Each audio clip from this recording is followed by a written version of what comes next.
সঙ্গে আরেকজন বিশিষ্ট তরুণ অ্যাক্টিভিস্ট, রাজনৈতিক বিশ্লেষক এবং নিরাপত্তা বিশ্লেষক আমিনুল হক পলাশ রয়েছেন। পলাশ, আপনাকেও অনেক অনেক ধন্যবাদ এবং শ্রদ্ধা। ধন্যবাদ আপা আমাকে আমন্ত্রণ জানানোর জন্য। জি, আমাদের আপনাদের দুজনেই শুনেছেন এবং দেখেছেন যে আমাদের আজকের বিষয় হচ্ছে জনমত, বাংলাদেশকে বাঁচাতে হলে বঙ্গবন্ধু কন্যা শেখ হাসিনাকেই প্রয়োজন। এই যে প্রয়োজন, আমরা আজকে কোথায় আসলে দাঁড়িয়ে আছি এই বিষয়গুলো নিয়ে কথা বলবো। এবং গত কয়েকদিন আমরা দেখেছি বাংলাদেশে একেবারেই ছোট্ট পাখির ছানার মতো আমাদের কলিজার টুকরা, আমাদের আত্মার, আমাদের সবচেয়ে আপন যে সন্তানেরা, সেই শিশু 3 বছর 4 বছর 5 বছর, এই শিশুরা যেভাবে ধর্ষণের শিকার হচ্ছে এবং নৃশংসভাবে ধর্ষণের পর হত্যা করা হচ্ছে। মাদ্রাসায় আমরা দেখছি ছেলে শিশুদেরকে ধর্ষণ এবং তারপর হত্যা করা, এই যে বিষয়গুলো ঘটছে, সেটা আমরা 5 আগস্ট 2024 তথাকথিত সেই অবৈধ অসাংবিধানিক ইউনূসের সময় থেকেই দেখেছি।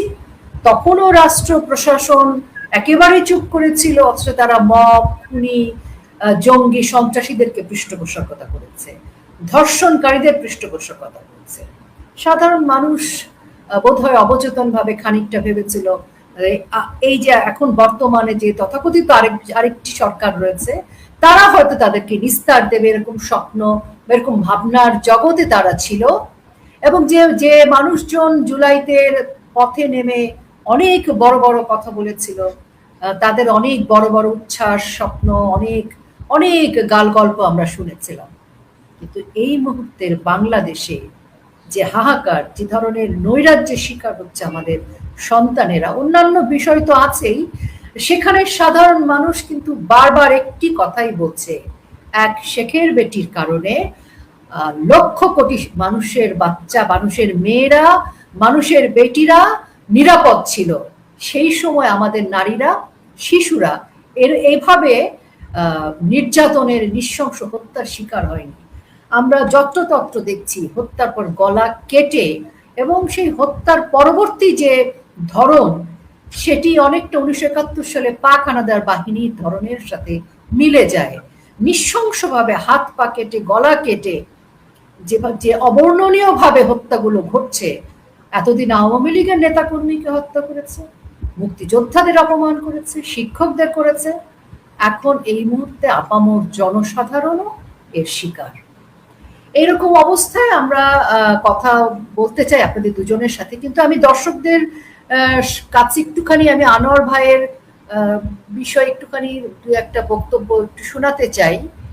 কারণ দেশের বাইরে বসে আমাদের আনোয়ার ভাই যে কাজগুলো করছেন, সেই কাজের সাথেও আমি একটু আমাদের দর্শকদের পরিচয়,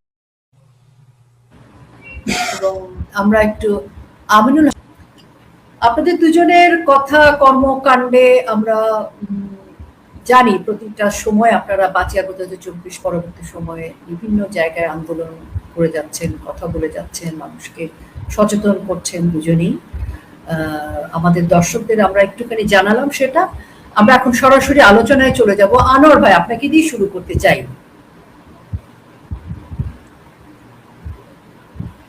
জি আনোয়ার ভাই, এই যে আজকের যে পরিস্থিতি, এরকম একটি অবস্থায় সাধারণ মানুষ কিন্তু সংগঠিত হচ্ছে। আমরা বহু জায়গায় সাধারণ মানুষের মিছিল দেখছি, তারা প্রতিবাদ শুরু করেছে। এই প্রতিবাদ প্রতিরোধের মধ্যে হামলা মামলা হচ্ছে, কিন্তু তারপরও সাধারণ মানুষ যেমন মাঠ ছাড়েনি, রাজপথ ছাড়েনি, তেমনি তৃণমূল, আওয়ামী লীগের কর্মীরাও রাজপথে আছে এবং প্রতিবাদ প্রতিরোধ শুরু হয়ে গেছে। এখন সংগঠিত হবার সময়।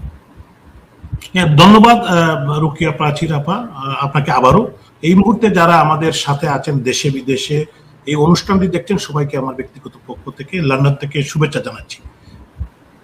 আপনি একটু আগে যে কথাটুকু বলেছেন যে অতীতের দীর্ঘ মাননীয় প্রধানমন্ত্রী রাষ্ট্রনায়ক শেখ হাসিনার সরকারের সময় বাংলাদেশের মানুষের একটি আস্থা ছিল, মানুষের একটি গ্রহণযোগ্যতা ছিল জননেত্রী শেখ হাসিনার উপরে, মানুষকে আগলে রাখার জন্য, এই দেশটি একটি পর্যায়ে পৌঁছে দেওয়ার জন্য, বিশ্বের দরবারে বাঙালি জাতিকে বা বাংলাদেশের ভাবমূর্তিকে উজ্জ্বল করার জন্য বঙ্গবন্ধু কন্যা শেখ হাসিনা মাননীয় প্রধানমন্ত্রী তার সরকার যে কাজটুকু করেছিল, আপনি করোনাকালীন সময় দেখেন যে করোনাকালীন সময়ে যে সরকার যে প্রোটেকশন দিয়েছে, 18 কোটি মানুষের সুরক্ষা দিয়েছে, এইটা কিন্তু আপনি দেখেন হামে আমাদের বাচ্চারা মারা যাচ্ছে, আমাদের অবুঝ শিশুরা মারা যাচ্ছে, মার হাতের মধ্যে সন্তানের মৃত্যু হচ্ছে, কারণ টিকার টাকা এই কুনি রেজিম ইউনুস এবং তার যারা দূষররা এবং তার রেজিমের যারা সদস্য তারা সেই টাকাগুলো আত্মসাৎ করে বিদেশে পাঠিয়ে দিয়েছে। আমি ইউনিসেফের কাউন্টি চিফ, উনি বারবার অনুরোধ করেছেন, উনি বলেছেন, দেখাও করেছেন তাদের সাথে, যে টিকার এবং ফান্ডও ছিল। আমি একটি কথা দেখলাম যেটা ফান্ডও ছিল, কিন্তু এই ফান্ড তারা অন্যদিকে নিয়ে গিয়েছে এবং এখানে জঙ্গি ট্রেনিং করেছে। এবং আপনি দেখেছেন গণভবন ভাঙচুর, দেশের অবকাঠামো ধ্বংস, মেট্রো রেল আপনার সহ জাতির পিতা বঙ্গবন্ধু শেখ মুজিবুর রহমানের বাড়ি সুধা সদন এবং অন্যান্য দেশের অন্যান্য রেডিও, আমাদের যেটা রেডিও টেলিভিশন স্টেশন সহ অনেকগুলা জাতীয় সম্পদকে তার ধ্বংস করে দিয়েছে। এবং অনেকেই এটা বলার চেষ্টা করেন যে ডক্টর ইউনূস তো এই 3 দিন, উনি 8 তারিখ দায়িত্ব নিয়েছেন, উনি প্যারিসে ছিলেন। এই একটি এভিডেন্স আমাদের হাতে পৌঁছেছে, যেটা হলো ডক্টর ইউনূস এই সুযোগটু করে দিয়েছিলেন।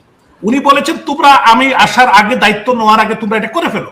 তাদের মেইন টার্গেট ছিলেন বঙ্গবন্ধুর কন্যা মাননীয় প্রধানমন্ত্রী শেখ হাসিনা, বঙ্গবন্ধুর কনিষ্ঠ কন্যা সদ্য শেখ রেহানা আপা। এই বঙ্গবন্ধুর 2 কন্যাকে তারা 71 সালে হত্যা করতে পারে নাই। 1975 সালে বঙ্গবন্ধুকে বঙ্গমাতা শেখ ফজিলাতুন্নেসা মুজিব, বঙ্গবন্ধুর 3 পুত্র, বঙ্গবন্ধুর ভ্রাতা, বঙ্গবন্ধুর পরিবারের যুবলীগের প্রতিষ্ঠাতা চেয়ারম্যান শেখ ফজলুল হক মনি সহ অসংখ্য কৃষক নেতা আব্দুর রব সেনিয়াবাদ সহ 18 জনকে তারা সেদিন হত্যা করেছিল। তো সেই হত্যাকাণ্ডে তারা করতে পারে নাই 1975 সালে। উনারা এক্সাইলে ছিলেন, বিদেশে ছিলেন। পরবর্তী সময় উনি এক্সাইল থেকে এসে সেখানেই দিল্লিতে থাকা অবস্থায় উনি আওয়ামী লীগের সভানেত্রী নির্বাচিত হলেন। ঢাকার আন্তর্জাতিক বিমানবন্দরে যখন উনি নামলেন, কোটি কোটি মানুষ সেদিন, অনেক মানুষ সেদিন আপনার এয়ারপোর্ট বিমানবন্দরে উনাকে অভ্যর্থনা জানিয়েছিল। এবং পরবর্তী সময় যদি আমরা একটু দেখি, বঙ্গবন্ধু কন্যা শেখ হাসিনাকে 17 বার তারা টার্গেট করেছিল হত্যা করার জন্য। 2004 সালে আওয়ামী লীগের অফিসের সামনে বিরোধী দলীয় নেত্রীর উপর যে গ্রেনেড হামলা হয়েছিল, সেখানে আমাদের প্রায় 13 জন নেতাকর্মী হত্যা, বেগম আইবি রহমান আমাদের মহিলা আওয়ামী লীগের নেত্রী এবং মহামান্য রাষ্ট্রপতি আলহাজ জিল্লুর রহমান সাহেবের সহধর্মিনী, উনি মুক্তিযুদ্ধের সংগঠক ছিলেন, উনি মহিলা আওয়ামী লীগের সভানেত্রী ছিলেন, অত্যন্ত সজ্জন এবং একজন মাকে তারা সেদিন হত্যা করেছিল। এবং আমাদের দলের অনেক পরীক্ষিত নেতাদেরকে হত্যা করেছিল, অনেক অসংখ্য নেতৃবৃন্দ আহত হয়েছিলেন, তারা গ্রেনেড তাদের উপর নিক্ষেপ করা হয়েছিল। আমাদের বাংলাদেশ আওয়ামী লীগের বর্তমান যুগ্ম সাধারণ সম্পাদক বাহাউদ্দিন নাসিম সাহেব ছিলেন, সাবের হোসেন চৌধুরী সাহেব ছিলেন, বাবু শ্রী সরঞ্জিত সেনগুপ্ত ছিলেন। অনেক নেত্রীর উপর তো গ্রেনেড, নেত্রীর কানে আঘাত লেগেছিল, গাড়িতে গুলি করেছিল। আমাদের এই যে আর্মির একটা ভাই মাহবুব সেদিন নিহত হয়েছিল। তো এইটা কিন্তু তারা ফেল করেছিল। এটা তাদের নেক্সট, এইটা এবারের 2024 সালের এই যে 5ই আগস্ট ছিল তাদের লাস্ট টার্গেট। এবং আপনি দেখেছেন একজন জঙ্গি এবং সে সংসদ সদস্য হয়েছে, শিবিরের সভাপতি ছিল ডক্টর শফিকুল ইসলাম মাসুদ, সে বলেছে আমাদের টার্গেট ছিলেন শেখ হাসিনা, আর কেউ না। সে এরকম বলছে প্রকাশ্যে টেলিভিশনে। এই একটা জাতি হিসাবে, একটি জাতি হিসাবে দেশের একজন নির্বাচিত 5 বারের প্রধানমন্ত্রী, জাতির পিতার কন্যা, উনাকে প্রকাশ্যে হত্যার যে নীল নকশা এই ডক্টর ইউনূস, তারা আপনারা দেখেছেন যে এই মেডিকুলাস, উনি নিজেই ক্লিনটন সেন্টারে বলেছেন মাহফুজ এবং আরেকটি মেয়েকে দেখিয়ে, যে মেয়েটির নাম আমি ভুলে গিয়েছি, যে মেডিকুলাসলি ডিজাইন মাস্টার প্ল্যান ছিল এটা, যে কিভাবে তারা হত্যা করবে, কিভাবে ধ্বংস করবে, কিভাবে ক্ষমতা দখল করবে। এবং পরবর্তী 2 বছরে এই দেশটাকে মোটামুটি তারা ধ্বংস করে দিয়েছে। এবং এখন একটি নির্বাচিত সরকার, আমি মানলাম এই নির্বাচিত সরকার নিয়ে প্রশ্ন, এটা কিন্তু আমির নির্বাচন, বাগবাটুয়ারার নির্বাচন, জামাতকে সিট দিয়ে দিয়েছে, তারা বাগবাটুয়ার করে নিয়েছে। তারপরেও এই দেশের স্বার্থে, দেশের মানুষের স্বার্থে, এই দেশের মানুষের অধিকার এবং মানুষের আপনার সেফটির স্বার্থে আমি মেনেই নিলাম এই নির্বাচিত সরকারকে। কিন্তু তারা কি করছে? আজকে একটি নির্বাচিত সরকার থাকা অবস্থায় আজকে দেশে রামিসার মতো মেয়েকে, 7 বছর শিশুকে কিভাবে হত্যা করেছে, রেপ করেছে, হত্যা করেছে। আমার কানাই কাটে এর সেম ঘটনা, আমাদের আরেকটি মেয়েকে এরকম নিয়ে হত্যা করেছে এবং মেরে ফেলছে। এই মাসে 60টির মতো কেস ডিটেক্ট হয়েছে, বিভিন্ন জায়গায় লাশ পাওয়া যাচ্ছে। এখন কিন্তু আর খাল বিল নদী নালাতে আর মাছ পাওয়া যায় না, পাওয়া যায় লাশ আর লাশ। এই হলো বাংলাদেশের বর্তমান প্রেক্ষাপটে বর্তমান অবস্থা। আপনি স্বরাষ্ট্রমন্ত্রী সালাউদ্দিন আহমদ, উনি সাবেক একজন আমলা, উনি যেভাবে কথা বলেন, উনি কিন্তু দেখা যায় যে উনার মন্ত্রণালয়ের কথা না বলে অন্যান্য মন্ত্রণালয়ের বিষয়ে কথা বলেন। কিন্তু আজকে আইনের শাসন বাংলাদেশে নাই, ল অ্যান্ড অর্ডার সিচুয়েশন ডিটেরিওরেট করেছে এবং মানুষের কোনো নিরাপত্তা নেই। আওয়ামী লীগের নেতা কর্মীর উপর যে আপনার নির্যাতন, নিপীড়ন, মব, এখনো কিন্তু মব বন্ধ হয় নাই। আমাদের প্রায় 1500-এর উপরে নেতাকর্মীকে হত্যা করেছে। তো এই বাংলাদেশের অবস্থা। মানুষ কেন জননেত্রী শেখ হাসিনাকে চায়? আজকেও আমাকে একজন বলেছে যে আমরা বঙ্গবন্ধু কন্যা শেখ হাসিনাতেই আমাদের আস্থা, আমরা উনাকে ফিরিয়ে আনতে চাই, আমরা ভুল করে ফেলেছি। তারা অনেক মানুষ কিন্তু আন্দোলনে সেদিন যোগদান করেছিল, অনেক শিশুরা, বাচ্চারা এবং আমাদের ছাত্র যুবক তারা অংশগ্রহণ করেছিল। তাদেরকে একটি মেডিকুলাস ডিজাইনের মধ্যে দিয়ে তাদেরকে সেদিন মাঠে নামানো হয়েছিল। এখন তারাও বুঝতে পেরেছে যে এইটা তো ভুল হয়ে গিয়েছে, এইটা তো হওয়ার কথা না। এই দেশটা তো তারা বিদেশিদের কাছে বিক্রি করে দিয়েছে। আপনি যে চুক্তি করেছে, ডক্টর ইউনূস তো করেছে, এখন আপনার এই তারেক রহমানের সরকার বাকি যে চুক্তিগুলো তারা করছে, এই দেশের নিরাপত্তা, এই দেশের আপনার সিকিউরিটি, এই দেশের আমাদের যে সার্বভৌমত্ব, আমাদের যে একটি গণতান্ত্রিক বাংলাদেশ, এইটা আর থাকবে না। আমরা পরাধীন হয়ে যাচ্ছি। এই হলো বাংলাদেশের চিত্র। এটা কিন্তু মানুষ যারা ইন্টেলেকচুয়ালি মোটামুটি সাউন্ড, তারা কিন্তু এটা বুঝতে শুরু করেছে, তারা কিন্তু কথা বলতে শুরু করেছে। আপনি দেখেন প্রায় 350 সাংবাদিককে গ্রেপ্তার করা হয়েছিল, আবার কিছু কিছু বেইলও পেয়েছে। আপনি দেখেন যে আমাদের ফারজানা রূপা, শাকিল আহমদ, আপনার আমাদের মুজাম্মেল বাবু, শ্যামল দত্তর মতো মানুষ প্রেস ক্লাবের সেক্রেটারি জেনারেল ছিলেন, আরো অসংখ্য সাংবাদিকরা আজকে দেখেন সাংবাদিকদের টুটি চেপে ধরেছে। আজকে টেলিভিশন গুলাকে কন্ট্রোল করছে, অনলাইন অফলাইন প্রিন্ট মিডিয়া সবগুলাকে তারা কন্ট্রোল করছে, কোনো কথাই তারা বলতে দিচ্ছে না। এই দেখেন যে বিদেশিদের সাথে যে চুক্তিগুলো হচ্ছে, এইটা 18 কোটি মানুষকে তারা জানাতে হবে, কিন্তু তারা জানায় না। কেন জানায় না? এটার কারণটা কি? এগুলো হলো আপনার গোপন চুক্তি, এগুলো হলো এই দেশ বিক্রির একটি ষড়যন্ত্র। আমি সমস্ত দেশবাসীকে, দেশে বিদেশে যারা আছেন, আমি আহ্বান জানাবো যে রুখে দাঁড়াতে হবে, আমরা এই দেশকে রক্ষা করতে হবে। আমি একটি কথা বলতে চাই, তারা বলেছে বঙ্গবন্ধু কন্যা শেখ হাসিনাকে ফাঁসির রায় দিয়েছে একটি ক্যাঙ্গারু কোর্টের মধ্যে, ইউনূস গম, এবং ফাঁসির রায় কার্যকর করবে। আপনি দেখেছেন রুকিয়া আপা, বঙ্গবন্ধুর কন্যা শেখ হাসিনা আমাদের নেত্রীগুলি কিন্তু বলেছেন যে ফাঁসির মঞ্চ রেডি করো, আমার পাসপোর্টটা পাঠাও আর প্লেনটা পাঠাও, আমি আসছি। তাহলে তোমাদের সাহস থাকে। আপনার এই অনুষ্ঠানের মাধ্যমে আমি বলতে চাই, চ্যালেঞ্জ করতে চাই এই সরকারকে, এই তারেক রহমানের সরকারকে চ্যালেঞ্জ করতে চাই, এই আইনমন্ত্রীকে চ্যালেঞ্জ করতে চাই। তাদের যদি বুকে সাহস থাকে, তাদের যদি দেশের মানুষের প্রতি কমিটমেন্ট থাকে, তারা প্লেনটা পাঠাক। যে প্লেন দিয়ে বঙ্গবন্ধু কন্যা শেখ হাসিনাকে এক্সাইলে পাঠানো হয়েছে, সেই প্লেন, সেই প্রটোকল দিয়ে উনাকে নেও। এবং উনি বলেছেন যে ফাঁসির মঞ্চে উনি দাঁড়াবেন। উনি জাতির পিতা বঙ্গবন্ধু শেখ মুজিবুর রহমানের কন্যা। পাকিস্তানি তাদের প্রভুরা 1971 সালে বঙ্গবন্ধুকে মিলওয়ালি কারাগারে 2বার ফাঁসির রায় দিয়েছিল, কবর পর্যন্ত খুলে রেখেছিল সেখানে, এবং উনাকে কবরের জায়গাটা দেখিয়েছিল। উনি কি বলেছিলেন? আমাকে আমার লাশ বাংলার মানুষের কাছে পৌঁছে দিন। উনি হলেন শেখ মুজিবের কন্যা, জাতির পিতা বঙ্গবন্ধু শেখ মুজিবুর রহমানের কন্যা। উনি কি ভয় পায়? উনি এদেশের মানুষের সুরক্ষার জন্য, এদেশের মানুষের অর্থনৈতিক মুক্তির জন্য, এদেশের মানুষকে রক্ষার জন্য উনি উনার জীবন দিয়ে হলো উনি চেষ্টা করেন। উনি বলেছেন আমি যাব। হ্যাঁ, আমি একটি সাক্ষী আছি। আমি 75 দেখি নাই, আমি 71 দেখি নাই, কিন্তু 111 আমি দেখেছি। 111 উনাকে যখন বাংলাদেশে যেতে দেয় নাই, উনাকে ব্রিটিশ ওয়ারের যখন ফখরুদ্দিন মঈনুদ্দিন সরকার তারা যখন আটকে দিল, ব্রিগেডিয়ার বাড়ি, ব্রিগেডিয়ার আমিন, তখন ওনাকে যেতে দিবে না বিমানবন্দরে। আমি ওনার পাশেই দাঁড়িয়েছিলাম। অনেকে সেদিন ওনাকে বলেছিলেন যে আপনি গেলে আপনার জীবন হুমকির সম্মুখীন হবেন। উনি দমক দিয়ে বলেছিলেন আমি বঙ্গবন্ধুর কন্যা, আমি যাব যাব যাব। বাংলাদেশে আমি যাব, আমাকে ওরা মেরে ফেললো, আমি বাংলাদেশে যাব, এদেশের মানুষের অধিকার আদায়, এদেশের মানুষের সুরক্ষার জন্য আমার জীবন দিতে হলো, আমার পিতার মতো আমি জীবন দিব। কিন্তু উনি প্লেনে উঠে গিয়েছেন, ওনাকে আটকিয়েছিল, উনি গিয়েছেন এবং বিমানবন্দরে নেমে আপনি কি দেখেছিলেন সেদিন রুকিয়া আপা, উনি কিন্তু 3 বার পা রেখে বলেছেন আমি এসেছি এসেছি এসেছি। এবং লক্ষ লক্ষ মানুষ সেদিন বঙ্গবন্ধুর কন্যা, নারী পুরুষ যুবক ছাত্র উনাকে বিমানবন্দরে অভ্যর্থনা জানিয়েছিল। এবং বিমানবন্দর থেকে সুদাসুদন 1 ইঞ্চি জায়গা ছিল না যে বঙ্গবন্ধু কন্যা শেখ হাসিনাকে স্বাগত জানানোর জন্য নেতা কর্মী সহ আপামার জনগণ সেদিন ওয়েলকাম করেছিল। সেদিনেই বিদ করে গিয়েছিল এই ফখরুদ্দিন মঈনুদ্দিন, এই তথাকথিত অনির্বাচিত সরকারে, এবং উনাকে গ্রেপ্তার করেছে, উনাকে 11 মাস জেলে রেখেছে, আবার উনাকে বাধ্য হয়ে মুক্তি দিতে হচ্ছে এবং নির্বাচন দিতে বাধ্য করা হয়েছে।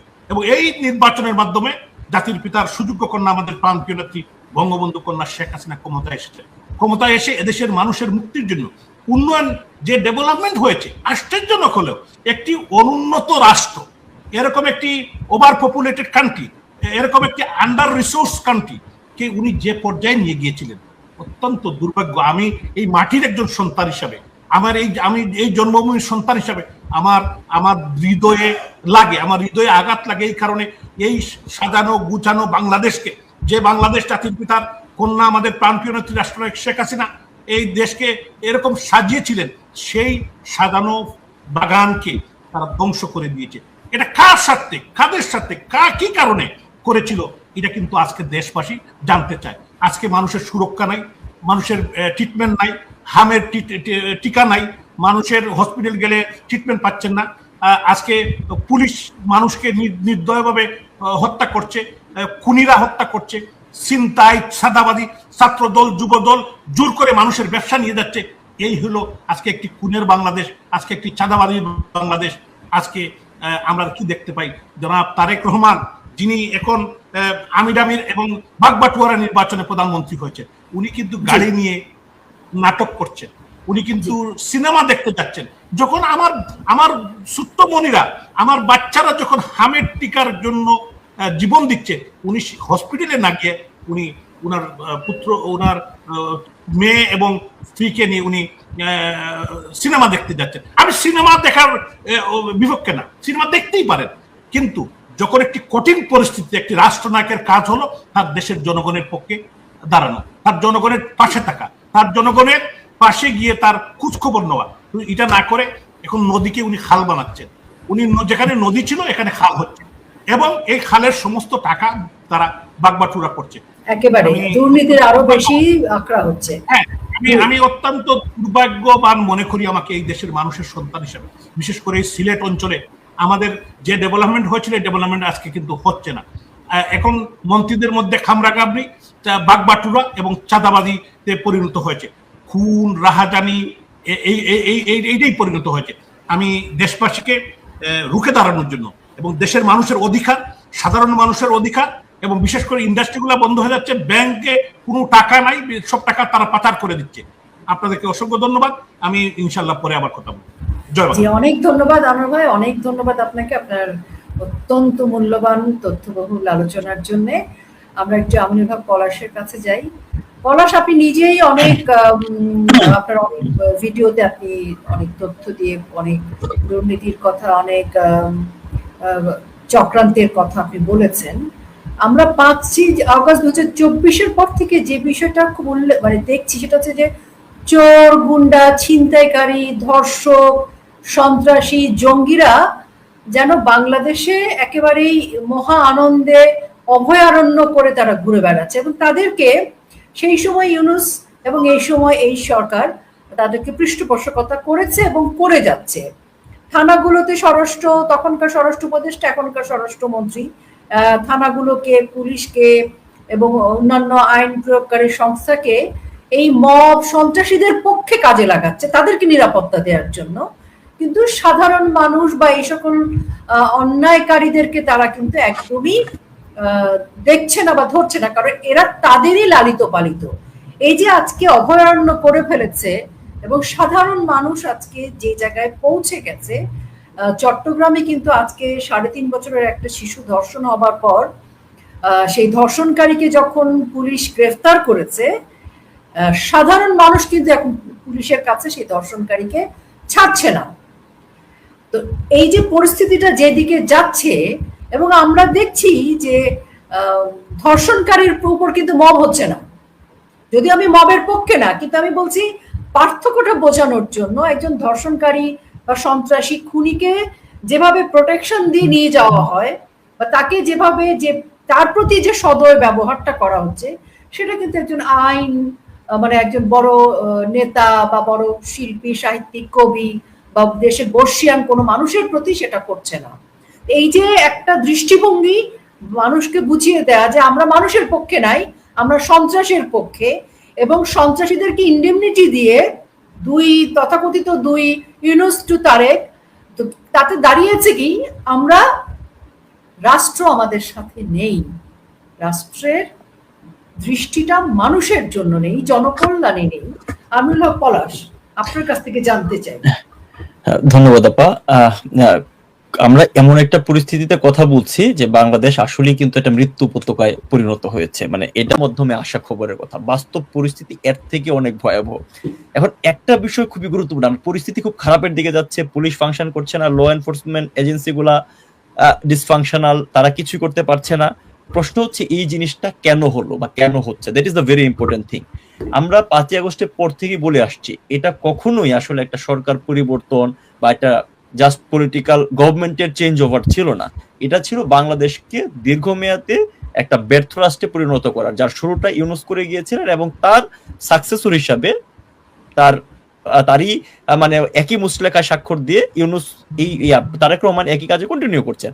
কারণ কেন এই কাজটা করা হচ্ছে? কাজটা করা হচ্ছে এরকম, ইউনুস কেন এই মোবাইল রাজত্ব কাম করছেন? প্রথমে আপনি একটা খুব গুরুত্বপূর্ণ প্রসঙ্গ উত্থাপন করেছেন আপা, যে সকল চোর বাটপার শীর্ষ সন্ত্রাসীদের আপনার ছেড়ে দেওয়া হয়েছে। এখানে এই জিনিসটা একটু আমাদের মনে রাখতে হবে, এই ছেড়ে দেওয়াটা শুধুমাত্র কিন্তু 5ই আগস্টের পরবর্তী সময় হয় নাই। বাংলাদেশের নরসিংদী, সাতক্ষীরা এই জেলগুলা ভেঙে জঙ্গি বের হয়ে গেছে এই আন্দোলনের সময়টাকে কাজে লাগায়, ইভেন 5ই আগস্টের আগে। 5ই আগস্টের পরে ঢাকার কাশিমপুর কারাগারের হাই সিকিউরিটি প্রিজন সেল থেকে আপনার হোলি আর্টিজান ঘোলাটায় সাজাপ্রাপ্ত, ব্লগার হত্যাকাণ্ডে সাজাপ্রাপ্ত সব জঙ্গি করে বের হয়ে আসছে এবং তাদেরকে সেই সুযোগ করে দেওয়া হয়েছে। তার মানে এটা প্রমাণ করে যে এই পুরো ঘটনার সাথে আসলে হচ্ছে এদের সরাসরি সম্পৃক্ততা ছিল। এর পরবর্তীতে বাংলাদেশের যত শীর্ষ সন্ত্রাসী, বাংলাদেশের সন্ত্রাস, আন্ডারওয়ার্ল্ড, এই জিনিসগুলো অনেকটা জাদুঘরে চলে যাওয়ার মতো অবস্থা ছিল এবং অনেক সন্ত্রাসী যারা আইদার তারা জেলে ছিল আর বাকিরা দেশ ছেড়ে বিদেশে চলে যেতে বাধ্য হয়েছে। বাংলাদেশের প্রত্যেকটা আপনার সুরেন আসলাম বলেন, আপনার হচ্ছে ইমন বলেন, প্রত্যেকটা শীর্ষ সন্ত্রাসী তারা ছাড়া পেয়েছে। তাহলে এই সন্ত্রাসীগুলাকে কেন ছাড়া হইল? তার বড় কারণ, একটা বড় ইন্ডিকেশন হচ্ছে, বড় কারণ হচ্ছে যে তারা আসলে এই জুলাইয়ের একটা ইন্টিগ্রাল পার্ট ছিল। এই জঙ্গিগুলা এই জুলাইয়ের কথিত আন্দোলনের ইন্টিগ্রাল পার্ট ছিল। যদি তা না হইতো, যে নৃশংসভাবে পুলিশদের হত্যা করা হয়েছে, সাধারণ মানুষদের হত্যা করা হয়েছে, স্নাইপার দিয়ে এই আপনার হচ্ছে সাধারণ আন্দোলনকারীদের যারা বিভ্রান্ত হয়ে আন্দোলনে গিয়েছিল তাদের হত্যা করা হয়েছে, এই কাজে সরাসরি এই গোষ্ঠীর সম্পৃক্ততা ছিল।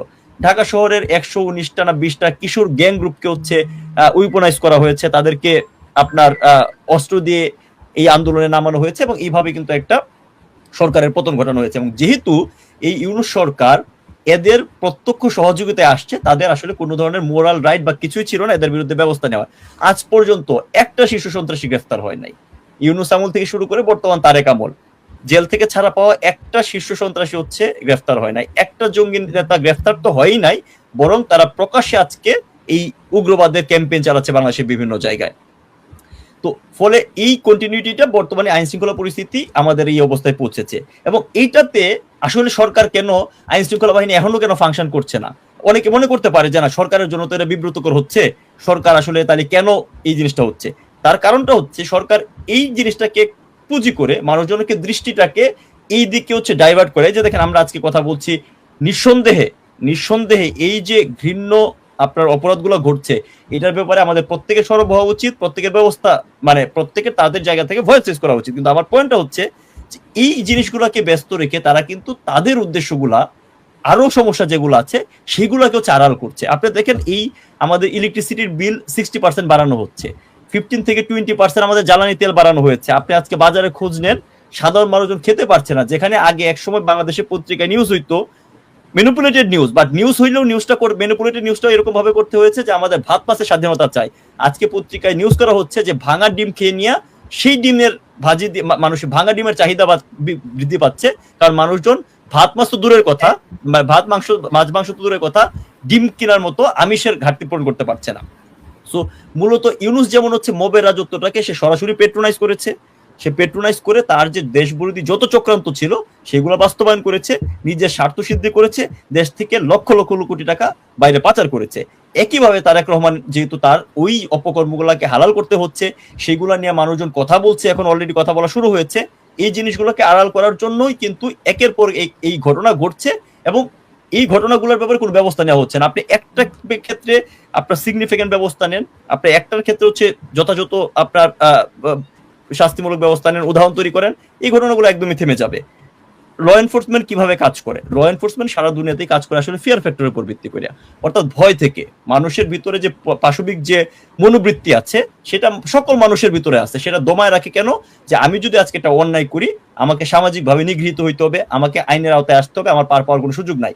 এই মবের রাজত্ব কায়েম করে আপনি সকল ধরনের অন্যায়কে কাইন্ড অফ বৈধতা দিয়ে দিচ্ছেন। আপনি চুপ মানে পিক এন্ড চুজ করেছেন যে এরে মারা যাবে ওরে মারা যাবে না। তো একটা কথা বলে যে নগর পড়লে দেবালয় রক্ষা পায় না। আপনি যখন এই অংশটা শুধুমাত্র শুরুতে বলা হয়েছে যে আওয়ামী লীগ সমর্থন দেন, আওয়ামী লীগের দোষর বিভিন্ন নাম দেয়া, বাট আলটিমেটলি এই যে ডেথ স্পাইরাল এটা সাধারণ মানুষজনকে আপনার আক্রান্ত করবেই করবে, এবং তাই হয়েছে। সো এই ভয়ের ভীতিটা আপনার তাদের কেটে গিয়েছে, যেহেতু কোনো ধরনের হচ্ছে বিচার হচ্ছে না। বিচারের কথাটা আমি কেন বললাম দেখেন, যে 2001 থেকে 2006 সাল পর্যন্ত বাংলাদেশে সন্ত্রাসের রাজত্ব, দুর্নীতির রাজত্ব, সংখ্যালঘু নির্যাতনের রাজত্ব সবকিছুই ছিল, বাট একটা বড় বিষয় ছিল হচ্ছে আপনার উগ্রবাদের উত্থান। বাংলাদেশের 63টা জেলায় বোমা হামলা হয়েছে, বাংলাদেশের বিদেশি কূটনীতিকরা এখানে আক্রান্ত হয়েছে, আমাদের জননেত্রী শেখ হাসিনার উপর হচ্ছে গ্রেনেড হামলা হয়েছে।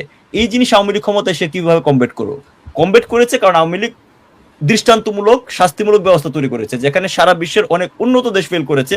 আমাদের দেশে কিন্তু হোলি আর্টিজান অ্যাটাকের পরে, অর্থাৎ 2016 সালের পরে 2024 অব্দি কোনো ধরনের হচ্ছে আপনার এই উগ্রপন্থী কোনো হামলা হয় নাই। তার কারণটা হচ্ছে প্রত্যেককে ধরে ধরে তাদেরকে আইডেন্টিফাই করা হয়েছে, শাস্তির আওতায় আনা হয়েছে, জেলে পোড়া হয়েছে। এই শীর্ষ সন্ত্রাসী, এই জঙ্গিগুলা এখন ইন্ডিমিনিটির বাইরে ঘুরছে বলেই তারা হচ্ছে আজকে পরিস্থিতি যা হচ্ছে। কেন আজকে মানুষজন বলছে যে শেখ হাসিনাকে ফিরে আসা প্রয়োজন? সাম্প্রতিক ওনার যে একটা সাক্ষাৎকার বের হয়েছে, আপনারা দেখেন, বাংলাদেশের গণমাধ্যম যারা আওয়ামী লীগ নিয়ে কথা বলতে ভয় পাইতো, এভাবে তাদেরকেও চিরচিপে রাখা হয়েছে, তারাও কিন্তু আপনি জাস্ট তাদের কমেন্ট সেকশন গুলো খেয়াল করেন, যে সাধারণ মানুষজনের হচ্ছে রিয়াকশন গুলো দেখেন। এই জিনিসটা কেন আসছে শুধুমাত্র এক কারণেই, যে মানুষ এই কম্পারিজনের সময়টা পেয়েছে। It is bin more almost 2 years যে জননেত্রী শেখ হাসিনা দেশে নাই। এই 2 ইয়ার্সে আমাদের কি অবস্থা হয়েছে। হামের প্রসঙ্গে হচ্ছে আনোয়ার ভাই বললেন, এটা তো এখন প্রমাণিত সত্য কথা। আপনি ইউনিসেফ বলেন, জাতিসংঘ বলেন, WHO বলেন, প্রত্যেকে বলছে ডক্টর ইউনুস, এই ইউনুসের মানে এটা তো ডক্টর ইউনুস বলা উচিত না, এই খুনি ইউনুসের ব্যর্থতা স্বার্থ সিদ্ধির কারণে। অনেকে বলে যে এটা ইচ্ছা করে কিনে না, বিষয়টা তা না। তার কিন্তু একটা বক্তব্য আছে যে আপনারা সরকারি হসপিটালে কেন যান, আপনারা বেসরকারি হসপিটালে যাবেন। হ্যাঁ, আপনারা সরকারি হসপিটালের জন্য চেষ্টা করার দরকার নাই। তার ইন্টেনশন ছিল বাংলাদেশের সকল পুরো স্বাস্থ্য খাতটাকে তার এই গ্রামীণ যে সাম্রাজ্য আছে এটা দিয়ে দখল করা, এবং এই কারণেই তার সবচেয়ে বিশ্বস্ত যে ভৃত্য আছে তাকে কিন্তু এখানে নিয়োগ দেওয়া হয়েছিল স্বাস্থ্য উপদেষ্টা হিসেবে, উইদাউট এনি প্রায়র এক্সপার্টাইজ। তো তার কারণে এই আপনার হচ্ছে আমাদের ফিরে এসেছে। এখনকার সরকার কি করেছে আপনি আমার এটা বলেন। এই যে একটা সাজানো নির্বাচনের মাধ্যমে যে একটা বর্তমান সরকার আসছে, তাদের যে স্বাস্থ্যমন্ত্রী একবার এক এক কথা বলছে। শুরুতে আওয়ামী লীগের উপর দায় দেওয়ার চেষ্টা করলো, এর পরবর্তীতে আপনার এখন এক এক সময় তারা এক এক কথা বলছে। কিন্তু যে জিনিসটা ফাংশনাল হওয়া দরকার ছিল, যে ঘটনা ঘটে গেছে, এখন এটাকে বাঁচানোর জন্য আপনারা কি করছেন? আমরা দেখতে পাচ্ছি যে বাংলাদেশের বিভিন্ন হসপিটালে, গতকালকে পত্রিকায় দেখলাম যে সন্তানকে, এই অসহায় বাবা মাকে বনসাই দিয়ে সই করে আপনার তাদের সন্তানদের ভর্তি করা হচ্ছে, যে মারা গেলে আমাদের কোনো দায়িত্ব নাই, কারণ আমাদের প্রপার ট্রিটমেন্টের ব্যবস্থা নাই। That is the situation of Bangladesh. যেখানে কোভিডের সময়ে আমরা লক্ষ লক্ষ আক্রান্ত লোককে একদিনে সেবা দিতে পেরেছি, সেখানে হচ্ছে আমাদের এই শিশুদের পর্যাপ্ত আপনার সেবার ব্যবস্থা করেন। অথচ এই কোভিডকালীন এই মহাদুর্যোগের সময় বাংলাদেশের 42টা জেলায় আইসিইউ সুবিধা স্থাপন করেছিল হচ্ছে জননেত্রী শেখ হাসিনা সরকার। মানুষজন এই কম্পারিজন গুলো দেখতে পাচ্ছে, মানুষজন ওই সিকিউরিটি ফিল করতে পারছে। এই দেশে ঢাকা শহরে মানুষ 2টা 3টা 4টা 5টা বাজে নারীরা শিশুরা অবাধে ঘোরাফেরা করতে পারতো। আপনারা দেখতেন অনেক লেট নাইট পার্টি হয়েছে, কেউ বের হতে পারছে না। ইভেন আপনার ঢাকা শহরেরও তো হচ্ছে কয়েক ধরনের ডেমোগ্রাফিক লোকেশন আছে। আপনার গুলশানেও মানুষজন, যেটাকে অ্যাপারেন্টলি সিকিউর বা ডিপ্লোম্যাটিক জোন বলে, আপনি নিজেরা খোঁজ নিয়ে দেখেন যে ওইখানেও মানুষজন বের হইতে ভয় পাচ্ছে। তো